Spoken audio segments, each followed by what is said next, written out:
You, Mr. Mohamed Salim, biology expert teacher. Our lesson today about the movement in human. There are three main systems coordinate together to perform proper different body movements in the man. There are three systems. First one is the skeletal system. Second one is the nervous system. Third one is the muscular system. So عشان نقدر نتحرك محتاجين تفاعل من ثلاث أجهزة عندنا السكيلتال والنيرفس والماسكولار. الكوردينيشن ما بينهم هو ده اللي بيسبب الموفمنت عند الهيومن. First, the skeletal system, for example, it provides the site for attachment of muscles. Okay, your skeletal system attached to the muscles, so it supports the moving limbs and such as the joints that play an important role in the movement, limbs and joints. Okay. Second, the nervous system. The nervous system is the brain of these systems because nervous system gives the order for muscles to contract and relax.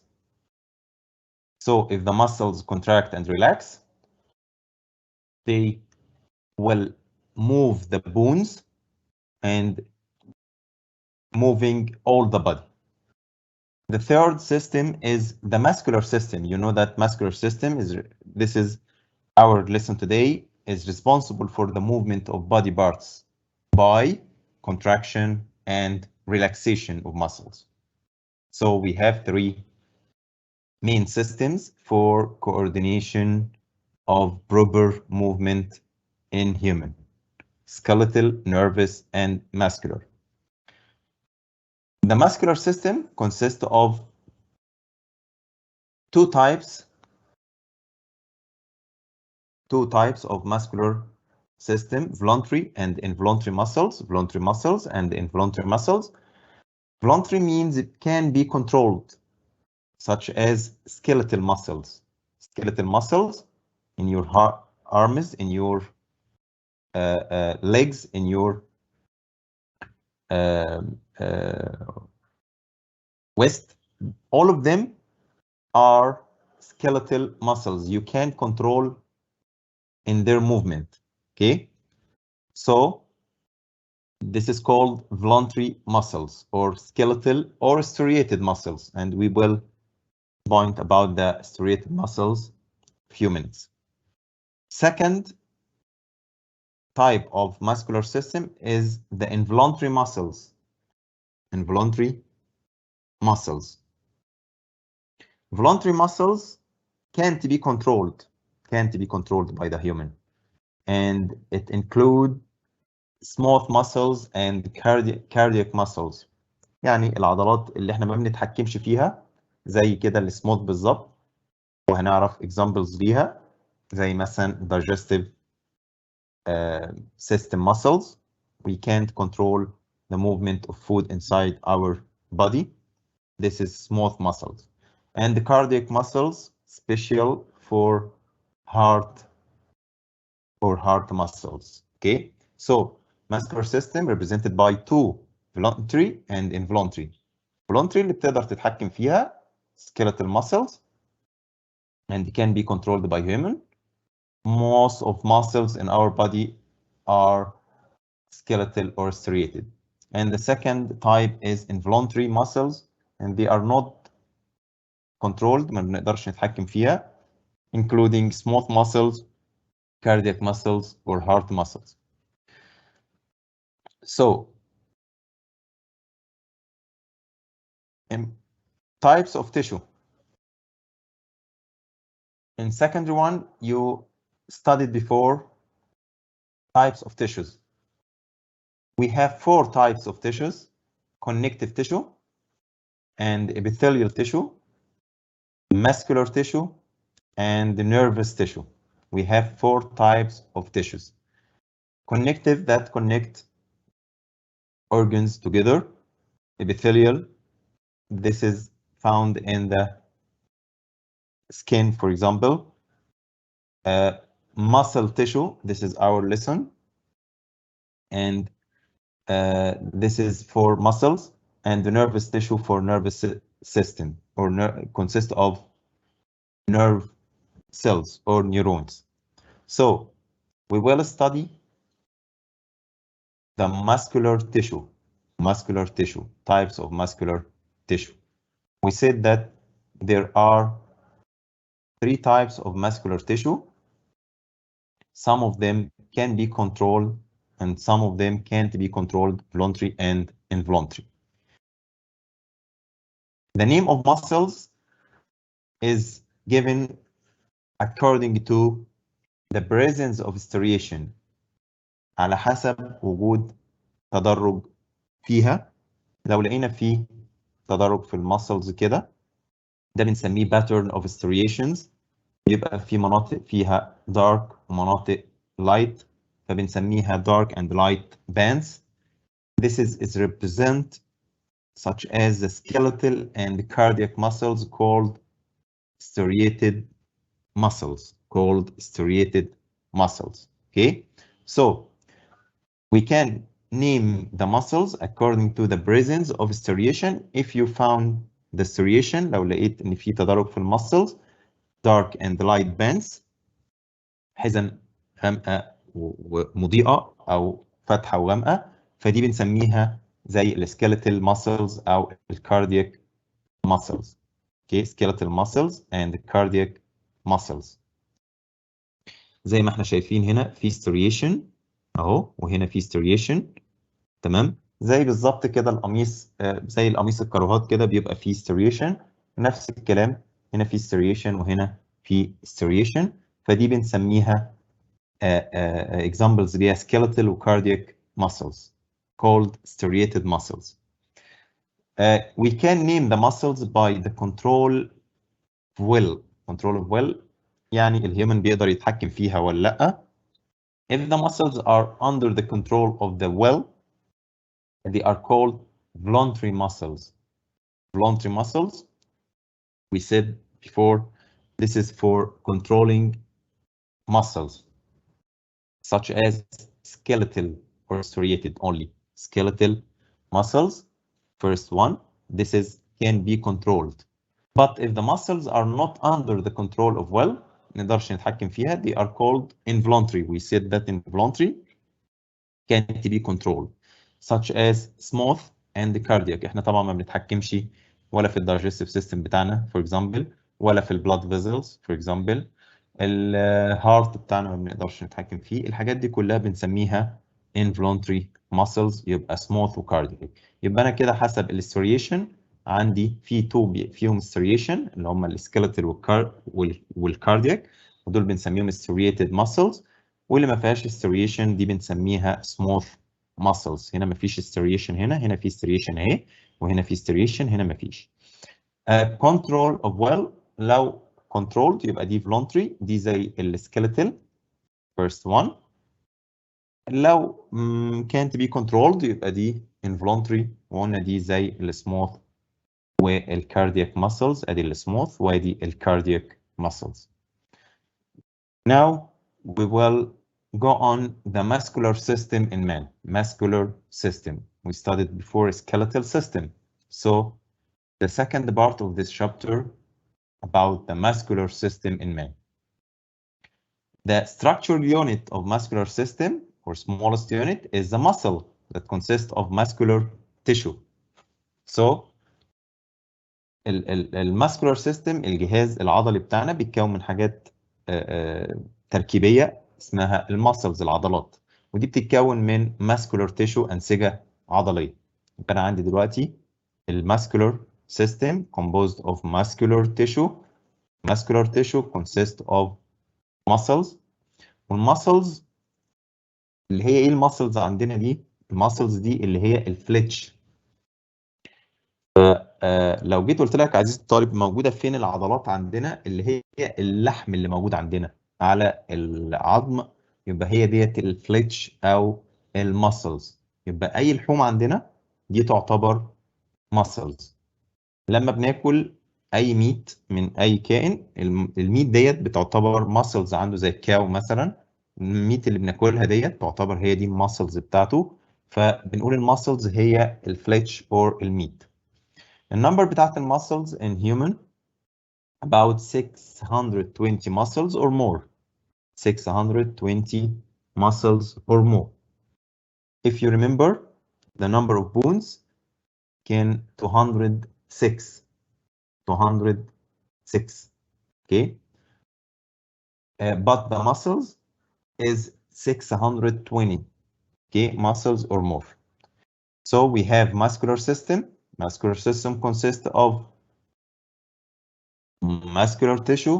Muscular tissue consists of muscles. This is the flesh.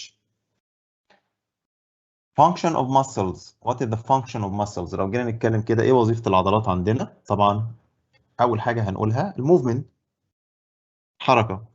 أنا ما بقدرش أتحرك من غير المسلز. So the movement includes the change in position of certain organ in relation to other parts of body. لما باجي أحرك مثلا for example my arm, my leg، أنا كده بحرك organ واحد بالنسبة للبادي كله. اوكي؟ فبحرك ايدي، بحرك رجلي وانا ثابت، فانا كده بحرك الاورجن دوت بالنسبه للبادي كله، فده بنسميه الموفمنت of position, movement of position of certain organ in relation by or to the part of the body. The second هتقولي الموفمنت ان انا بتحرك من مكان لمكان. اوكي، so this is called the transportation. Transportation is the movement from one place to another. The whole body moves from place to another. لو انت كنت موجود في مكان واتحركت، طلعت بره الأوضة أو اتحركت في أي مكان تاني، ده اسمه transportation. اللي عمل helping للموفمنت ديت الماسلز طبعا. يبقى الماسلز بتعمل موفمنت للأورجنز to relation أو relation to the part of the body, or transportation, the movement from place to another. The third function for the muscles, for example، ايه هي الحاجة اللي بتتحرك جوه البادي بتاعنا؟ هتقول لي في حاجات بتتحرك جوه البادي بتاعنا زي البلد. البلد ده بيتحرك from place to another من الهارت to all body parts or body cells. So continuous movement of blood inside the blood vessels, this is function of muscles. Okay, controlled by muscles. يبقى حركة الدم عندنا في الأوعية الدموية دي تعتبر ناتجة عن وظيفة للعضلات اللي عندنا. طيب ايه هي العضلات اللي هتحرك البلاد عندنا؟ قال لي في ماسلز موجودة في البلاد فيزلز، في الأوعية الدموية، في اللامين بتاعها من جوه. الماسلز دي بنسميها سموث ماسلز. سموث ماسلز، ودي انفولونتري، انت ما تقدرش تتحكم في البامبنج للبلاد عندك او موفينج للبلاد عندك في البلاد فيزلز، الارتريز والفينز. مش انا اللي بحركهم، هم اللي بيتحركوا اوتوماتيك باي سموث ماسلز. واحنا عرفنا من شويه ان السموث ماسلز example for involuntary muscles. Okay, and this is found in the wall of blood vessels, internal wall of blood vessels. Okay, so the function of muscles here, continuous movement of blood inside the blood vessels. والmovement ديت هي اللي maintaining للnormal blood pressure. زي ما بنقول كده حد عنده blood pressure بيبقى highest blood pressure or lowest blood pressure، بيبقى على حاجة أو أقل حاجة، أو حد عنده ضغط عالي، ضغط منخفض. مين اللي سبب الموضوع ده؟ المسلز، عشان هي اللي بتتحكم في الموفمنت اوف بلاد. فكل ما يبقى البوشنج للبلاد هايست أعلى، بالتالي البريشر بيزيد. كل ما يبقى أقل يبقى البريشر بيقل. So الموفمنت of blood in blood vessels maintain normal blood pressure, okay, inside the blood vessels. And this is happened by contraction of smooth muscles, involuntary muscles found in wall of blood vessels. Last, you can move your organ, you can transport your body from place to another, you can move or the blood is moving inside your body in blood vessels. This is by the muscles, and maintain the body posture.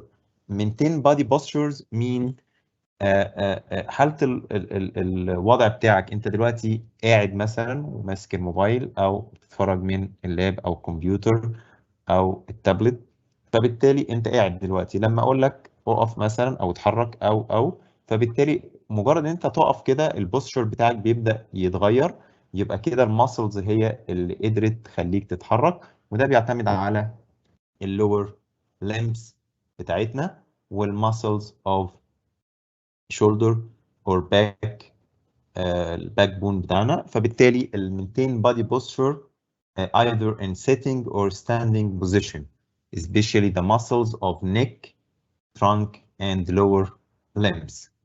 trunk يقصد بيه العضلات بتاعة الظهر بتاعنا، او من اول النك الظهر بتاعنا، وبعد كده ننزل لللور limbs. فكل ده بيأثر في السيتنج والستاندنج عندنا اللي بنسميه البوستشر of body. Okay. So function of muscles: movement of organs, transportation, movement of blood inside blood vessels, maintain body posture. For understanding how the muscles contract and then occurrence of movement, we must study the structure of muscles. عشان اعرف انا muscle دي بتشتغل ازاي لازم اعرف هي الستراكشر بتاعها ايه بالظبط. تمام. After that we will study the relation between muscles and the nervous system. And the system gives the order for muscles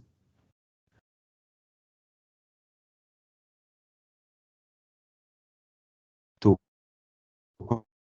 contract and relax, so that move the muscles in the concept of motor unit. After that, we will study how does the muscle contract. We studied the structure, then the relation between muscles and the nervous system, then the muscle contract, and what is the role of nerve impulse for responding for muscles to contract. After that, mechanism of muscles contraction through the theory of sliding filaments. طبعا في نظريات حطت في حركة المسلز زي sliding filaments ودي هندرسها. So we will study these 4 points in details. First, structure of the skeletal muscles. First, we must know the structure of muscles, skeletal muscles, and we said that skeletal muscles is voluntary muscles can be controlled. This muscle consists of large number of thin connected filaments called muscular cells or muscle fibers. زي ما احنا قلنا كده قبل كده ان ال structure unit of our body، اصغر حاجه في الجسم بتاعنا اللي بتكون البادي بتاعنا هي السيل. نفس الكلام اصغر حاجه في السكيلتال سيستم muscles skeletal muscle system هتبقى هي السيل. طب السيل بتاعت الماسلز دي بنسميها ايه؟ بنسميها muscle cell or muscle fiber. يبقى لما اقول muscle fiber هي المسل cell. So skeletal muscle consists of large number of thin filaments، خيوط رفيعة جدا بنسميها muscular cells or muscular fibers. The muscular fibers are always found in a group known as muscle bundle. يبقى الخيوط ديت لما تتجمع مع بعض بنسميها muscle bundle أو حزمة من العضلات. يبقى أنا عندي خيوط، الخيوط دي بنسميها muscle fiber أو muscle cell، لما بنجمعهم مع بعض مجموعة مع بعض بنسميها muscle bundle.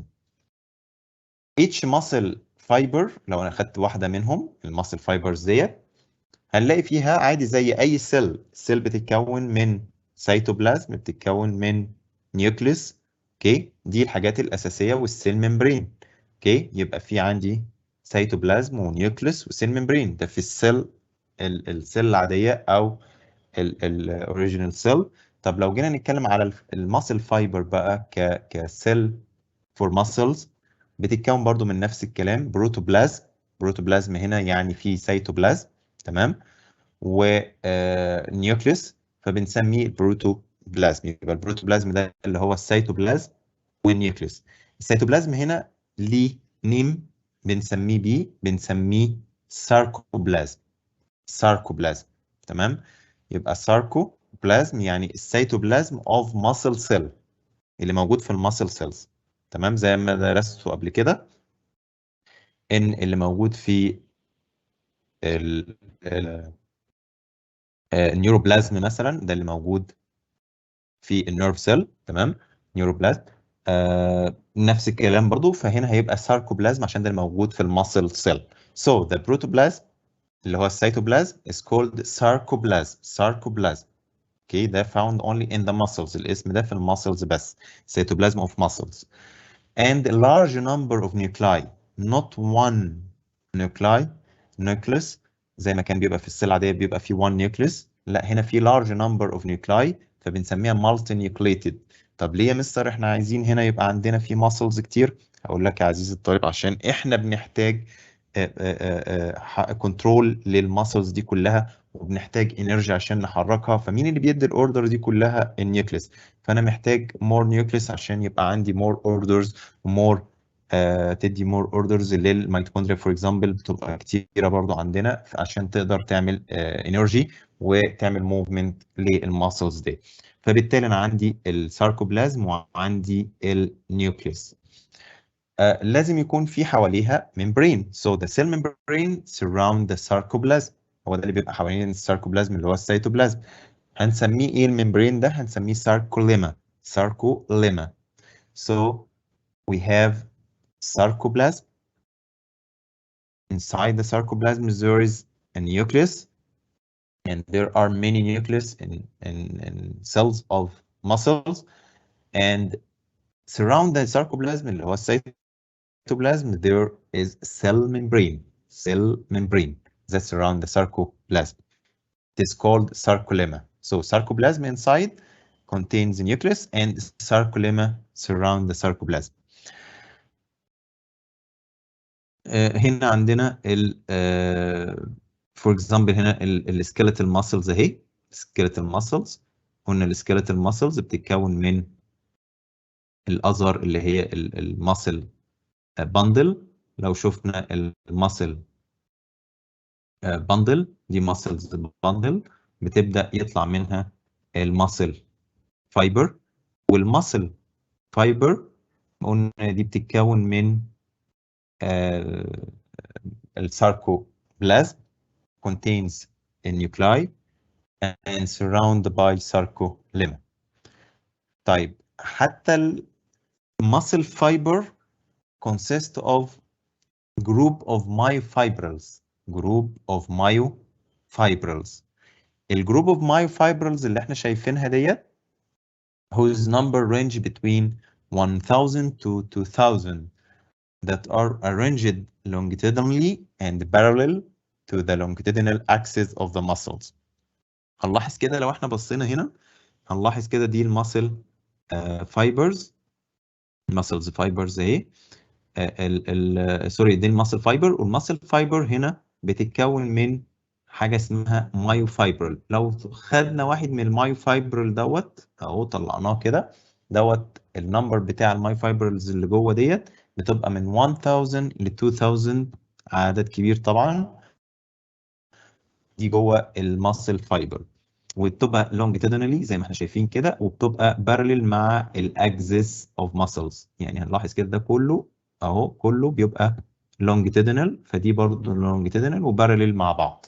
اوكي، يبقى احنا كده عرفنا ان الماسل سيستم بيتكون من ماسل تيشو، والماسل تيشو بيتكون من الماسل فايبر، والماسل فايبر في من جواه الساركوبلازم والنيوكليس وسراوند باي سيل ممبرين اللي هو الساركوليما. بعد كده بيتكون من جروب اوف مايوفايبرلز more small, more tiny inside the muscle fibers. بنسميها مايوفايبرلز. الرينج بتاعها من 1000 ل 2000 and they are arranged longitudinally زي ما اتفقنا and parallel to the axis of muscles. اوكي دي كده عندنا more pictures للموضوع اللي احنا بنتكلم عليه. ادي السكيلتال muscles بيبقى فيه عليه membrane epimysium. اوكي بعد كده لو خدنا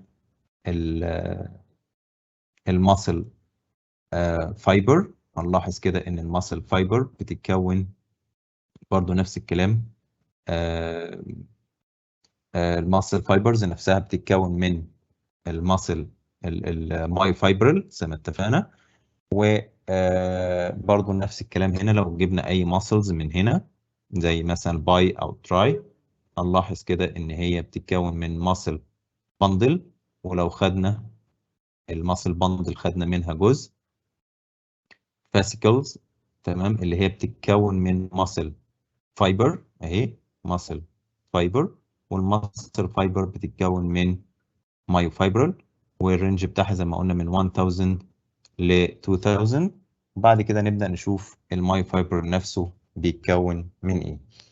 المايوفايبرل هنا بيقول لي ان هو consist of alternating dark and light bands. dark and light bands. لو بصينا عليه هنا هنلاحظ كده في اماكن مضيئة لايت اهي وفي اماكن دارك الغامقة دي. طيب ايه الفرق بين الاثنين؟ قال لي انت عندك كده alternating dark and light bands or discs. دي give the muscle fiber a striated appearance. This is called striation. واحنا قلناها من شويه ان الskeletal muscles بتبقى striated muscles تمام. Why? Because it contains striation. يبقى فيها تدرج. الستريشنز ديت عباره عن bands. الباندز ديت في منها two types of bands. light band اللي هي الفتحه light band ودي بنسميها eye band. So light includes eye letter اهو. So eye band light eye band and this light band bisected مقطوعة من النص من هنا. هتلاحظوا كده بدارك لاين بخط غامق. هي كلها فتحة ما عدا في النص في خط غامق. ده بنسميه زد لاين. زد لاين. يبقى لو قال لي ايه هو الدارك لاين that make bisect for the light band, this is called the Z line. And this light band is composed of protein filament. البروتين filament is بيبقى thin protein رفيع جدا عشان كده بنقول عليه خفيف او light تمام. This protein is called actin. Okay, actin protein. So light band, eye band, bisected by Z line and is composed of protein is called actin. And the dark band الجزء الغامق اللي في النص دوت ده بنسميه A band. So the dark has a second letter اهو. So the A letter is A band. To remember, okay, called A band. So the A band bisected by semi-light area called H zone. لو نلاحظ كده دي المنطقة الغامقة. المنطقة الغامقة دي كلها اسمها A band. نركز كده مع بعض في الرسمة.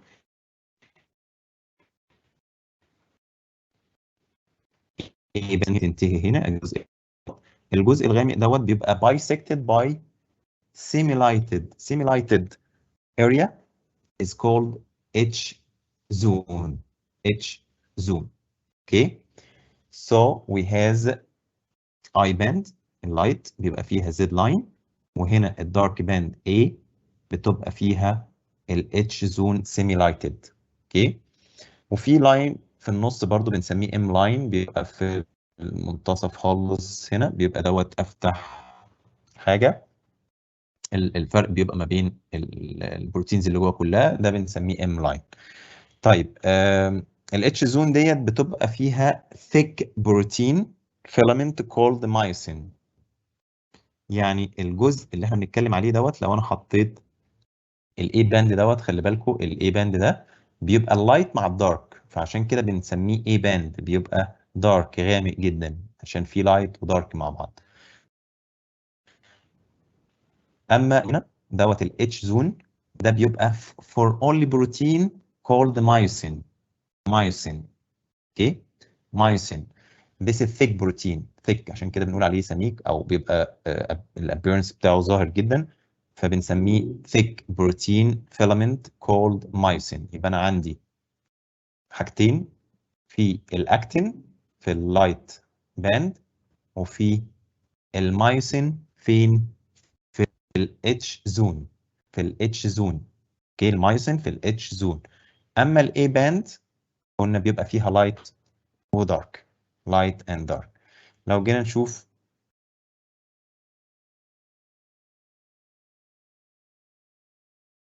thin and thick filament اهو، زي ما احنا شايفين كده الاجزاء اللي هي الثين الرفيعه والثيك، ادي كده دي الثيك ودي الثين، وثيك وثين مع بعض. لو بصينا عليها كده هنا في الرسم عندنا هنلاحظ كده نفس الكلام اللي احنا قلناه.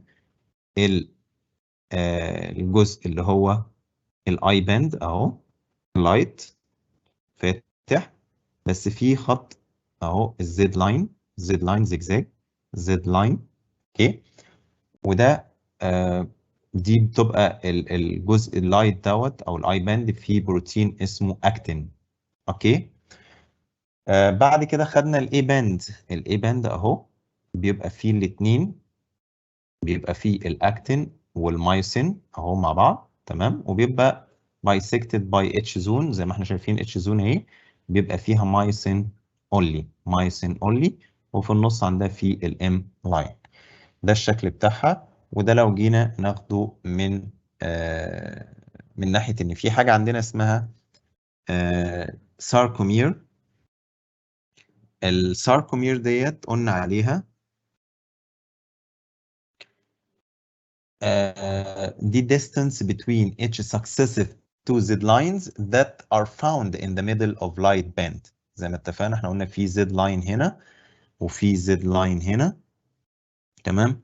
اي مسافة ما بين اتنين Z line دي بنسميها ساركومير. يبقى الساركومير اللي هي القطعة العضلية دي distance between each successive two Z lines that are found in middle of light band. المسافة ما بين الزد لاين هنا والزد لاين هنا، المسافة دي كده بنسميها sarcomere. So the sarcomere is the distance between each successive two Z lines that are found in the middle of light bands in the myofibril. Okay. It is the smallest contraction unit in the skeletal muscles. يبقى لو قال لي ايه هي ال smallest contraction unit في ال skeletal muscles، اصغر جزء او اصغر وحده للانقباض بتاع المسلز هنقول عليها الساركومير. ليه؟ عشان هي ال distance between two line، فبالتالي هي اللي هيبقى فيها اي باند وفيها الاي باند وهيبقى فيها الاكتين والمايوسين، فهتقدر تعمل الكونتراكشن. تمام. زي ما احنا شايفين هنا كده ادي الساركومير، ادي الماسل فايبر. وقلنا الماسل فايبر بيبقى فيها المايوفايبرل اهو، ده المايوفايبرل زي ما اتفقنا. القطعه دي بنسميها الساركومير، القطعه العضليه دي بتبقى between two Z successive Z line، ودي بتبقى ال smallest contraction unit in skeletal muscles. Okay. So skeletal muscles أو system consist of muscle bundle. Muscle bundle consists of muscle fibers. Muscle fibers contains sarcoplasm and muscle فايبر ممبرين اللي هو الساركوليما، وانكلودد للنيوكليس، وكونسيست اوف مايوفايبرلز. وقلنا المايوفايبرلز بتتكون من لايت باند ودارك باند. اللايت باند دي بتتكون من actin filament و intersected by Z line dark line, while the dark band A, each dark band قلنا consists of actin و myosin filament but mediated or bisected by مقطوعة بالسيمي لايت باند اللي هي ال H formed of myosin filament only. يبقى ال H هي اللي بتتكون من المايسين عشان ما يحصل misconception ان الدارك هي اللي فيها المايسين. لا، الدارك فيها مايسين واكتين، انما ال H زون بتاعتها هي اللي فيها مايسين only. Some information from Egyptian Knowledge Bank. Ultrastructure of skeletal muscles. بيقول إن we know that the muscles help in locomotion and are attached to the skeleton. تبقى مرتبطة بالskeleton. لو خدنا closer look at the skeletal muscle هنلاحظ إن هي shows that it consists of numerous muscle fibers. تتكون من muscle fibers held together by connective tissue. حواليها tissue. بنسميها connective tissue. Each muscle fiber is long. بتبقى long زي ما شفناها في الصور كده و consists of several nuclei وفيها nucleus كتيرة. وبتبقى remarkable feature of the muscle fiber is that can shorten to have its length. لما بتيجي تعمل contraction ممكن توصل لنص الطول بتاعها. It appears stripped. قلنا بيبقى فيها striation عشان فيها striated muscle زي ما اتفقنا. Each fiber is composed of mass of myofibrils أو micro which are enclosed within sarcolemma membrane.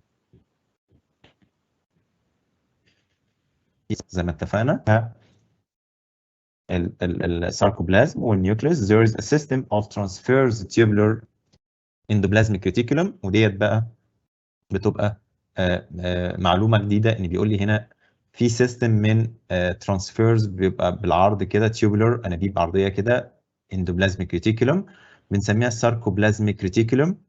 The stripped appearance of the skeletal muscle is due to interlocking arrangement of two types of protein. ليه بنشوفها dark و light؟ عشان احنا قلنا فيها two types من البروتينز filaments. الثيك اللي هو بنسميه المايوسين ودوت حوالي 15 نانومتر في الثيكنس بتاعته فبيبقى thick عشان كده سميناه thick. while the thin filaments اللي هو الاكتين بيبقى 7 نانومتر فبالتالي بيبقى ارفع منه النص تقريبا فبالتالي بنشوفه لايت فبنسميه اكتين بروتين. ادي الساركومير اهي اللي احنا واخدينها وقلنا ادي الدارك A band اهي وانترسكتد باي اتش زون اللي بيبقى فيها مايسين اونلي وانترسكتد باي ام لاين.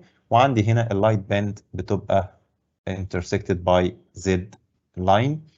لو كبرنا البروتينز دي اكتر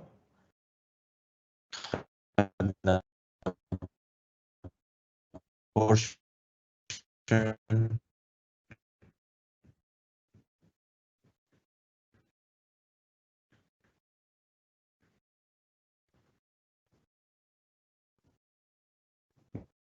من الثيك فيلامنت هنلاحظ كده زي ما هي موجوده او تعمل contraction او تحركه outside فبالتالي يبقى في relaxation. فده البورشن بتاع الاكتين اهو زي ما احنا شايفينه كده بيتكون من بروتينز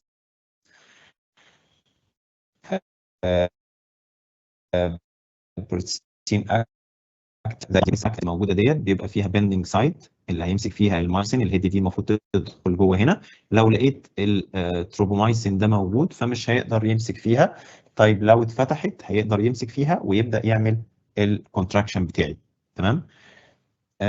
ده كده برضو التركيب بتاع لو كبرت الهيد ديت هلاحظ ان هي فيها اكتين بايندنج سايت زي ما اتفقنا اللي هتمسك فيه الاكتين اهي. الهيد دي هتمسك فيها فليكسبل هينج ريجن وفيها التيل مايسين مولكيولز بتاعتها زي ما اتفقنا. دي الاكتين سب يونتس ودي البايندنج سايت اوف مايسين كده. اللي بيحرك التروبومايسين دوت زي ما اتفقنا في بروتين هنا اسمه تروبونين. التروبونين ده لما بيتحرك هو اللي بيحرك الفيلامنت دوت اللي هو التروبومايسين، فبالتالي تفتح الاكتين بيندنج سايت مع المايسين ويبدا يحصل كونتراكشن وريلاكسيشن. These actin filaments are composed of two helical strands زي ما اتفقنا، بتتكون الاكتين اهو من two helical زي ما احنا شايفينهم كده، اتنين بيبقوا هيليكال زي كده الدي ان ايه كده بالظبط، لما ندرسه يبقى هيليكال، في نفس الكلام بيبقى زجزاج وبيبقوا تو helical strands of F actin and tropomyosin زي ما اتفقنا، tropomyosin والF actin اللي هو الاكتين نفسه. Molecules that are wound spirally around the F actin helix. tropomyosin دوت اللي هي المولكيولز اللي بتبقى حوالين ال F actin helix. Attached to one end of each tropomyosin complex is troponin. قلنا بيبقى فيه حاجه اسمها تروبونين اللي هو اليلو بارت دوت. التروبونين دوت قلنا مسؤول عن تروبونين كومبلكس ده made of 3 protein units، ده عباره عن بروتين، while myosin filament طبعا ده المسؤول ان هو يفتح او يقفل المايوسين بايندينج سايت. وبعد كده عندي المايوسين فيلامنت زي ما اتفقنا made up of numerous myosin molecule، بيبقى فيها myosin molecule، والمايوسين molecules ديت بتبقى has two heavy chains زي ما شايفينهم كده heavy chains and four light chains، two heavy و four light. The heavy chains are spirally wound اللي هم التو بيبقى wound to form helix زي ما شايفينها، و one end of each chain is folded to form myosin head. تكون هنا الهيد زي ما قلنا، والهيد ديت elongated portion of the helix is called the tail. The four light chains lie on the either side of the head. بيبقى عندي بقى اللايت الفور بيبقوا عند الهيد زي ما اتفقنا، والهيد دي on each side. The heads and the tail in the myosin filament together called cross bridge. هي دي اللي عملت الكروس بريدج، التيل من تحت والهيد من فوق. والهيد دي اللي بتبدا تمسك في المايوسين بيندنج سايت اللي عند الاكتين وتبدا تشدها عشان تحركها. When the muscle contracted, the actin and the myosin filaments slide past each other. لو اتحركوا ناحيه بعض فهيحصل shortening للساركومير، فبالتالي هيحصل contraction. تمام. لو حصل العكس move away from each other هيحصل ان الساركومير يرجع لللينث بتاعه مره تانية، فبالتالي يحصل ريلاكسيشن، دي بنسميها sliding of actin myosin filament. لو هنشوف فيديو على الموضوع دوت.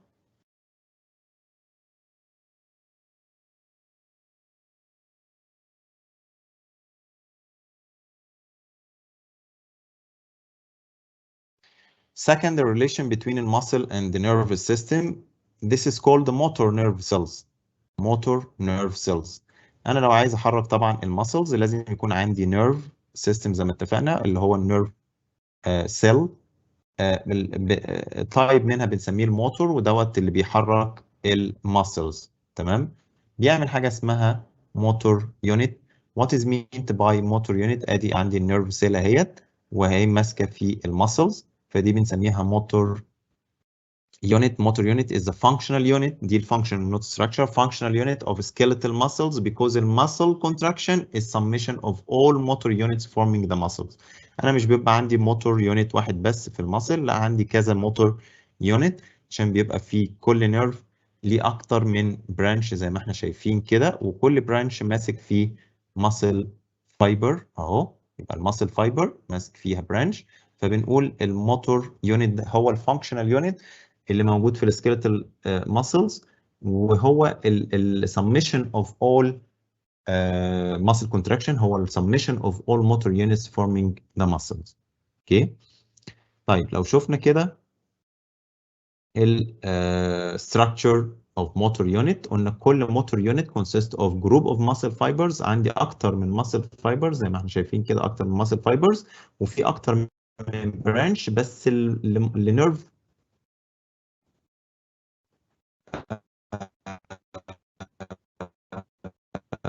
سيل واحده بس.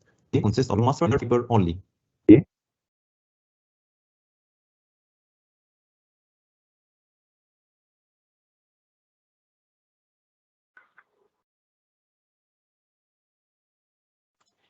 اوكي.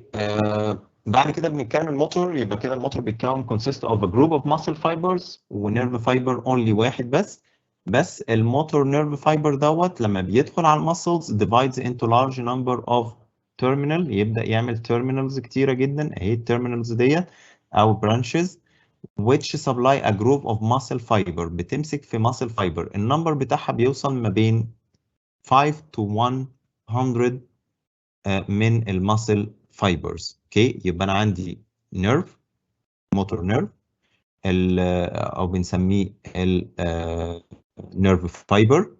النيرف فايبر بيبقى معاه جروب من المسل فايبرز.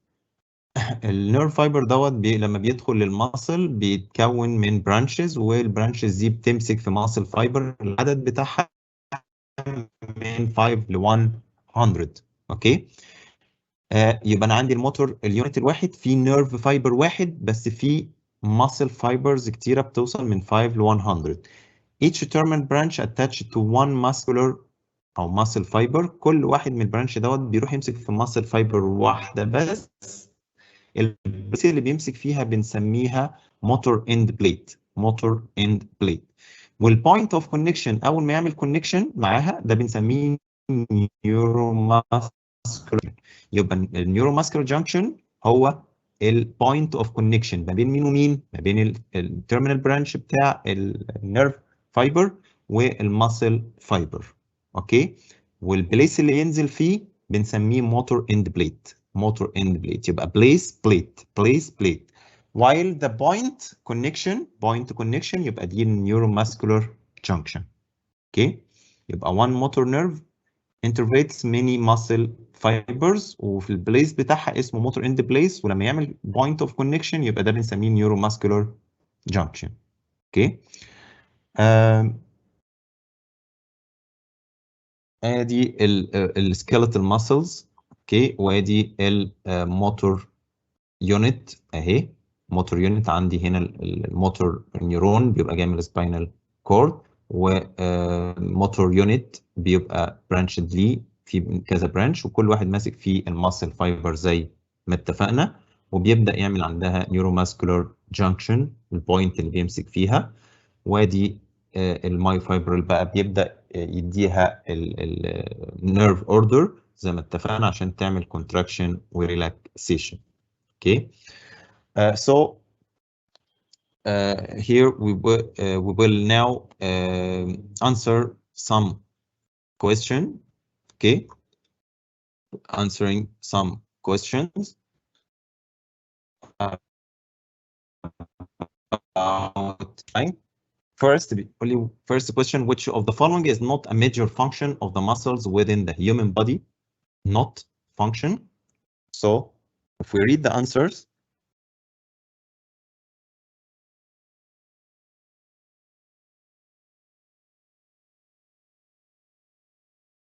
not function. So to produce the function of muscles, this is for bones, you remember? So it will be D.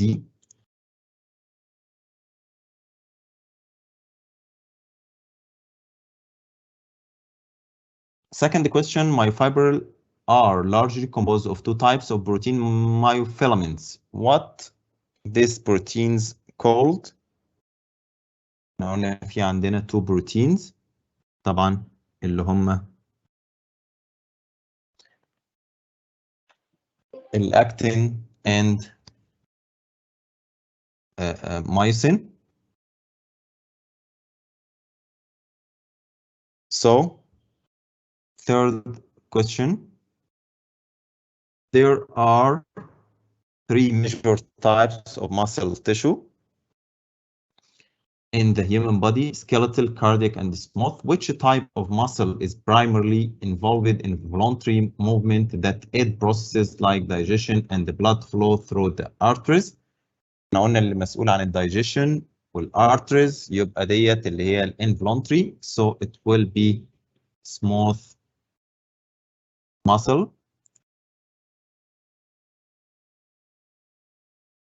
There are three major types tissue in human body. As we said, skeletal, cardiac, and smooth. Which type of muscle is primarily involved in conscious movements of body اللي بنقدر نتحكم فيها? So we said that voluntary, such as skeletal.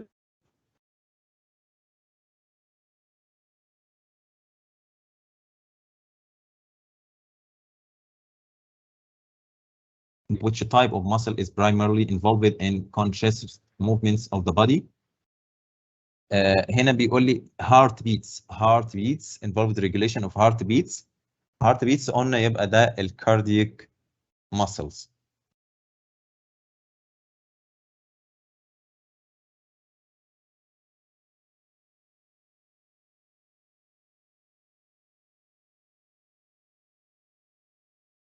The diagram provided shows the basic structure of sarcomere, which letter indicates the I band.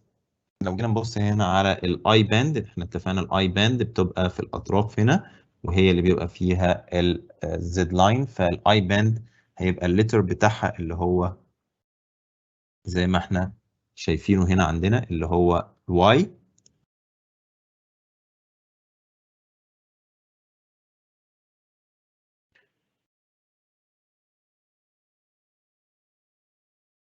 Next question, the diagram shows a labeled structure of a sarcomere, which part contains only actin. قلنا الactin only found in light band اللي هي الاي باند، يبقى نقول له هنا الاي باند only contains actins only. Which part contains only myosin؟ قلنا المايوسين only هنا اهو ده المايوسين، يبقى ده في الاتش zone as we said. Which part contains actin and myosin؟ الاثنين مع بعض actin اهو والمايوسين، يبقى دوت في ال A band.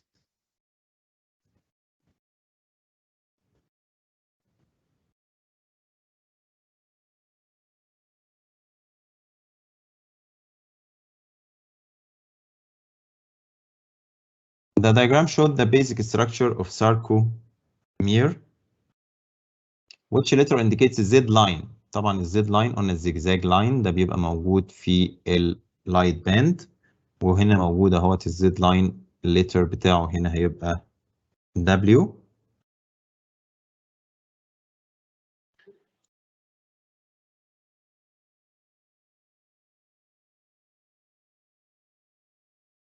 The diagram showed the basic structure of a sarcomere. Which letter indicates that the A band قلنا ال A band contains actin and myosin, so ال A band will be the Z letter.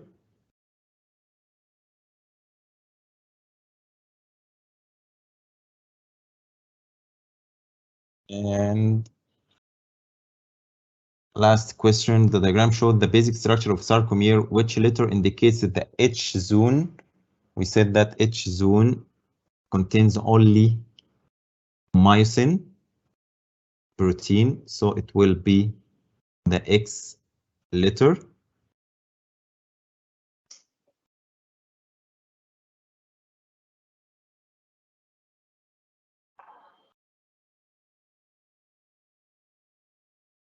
So we have finished our session today. See you later with my best wishes, Mr. Mohamed.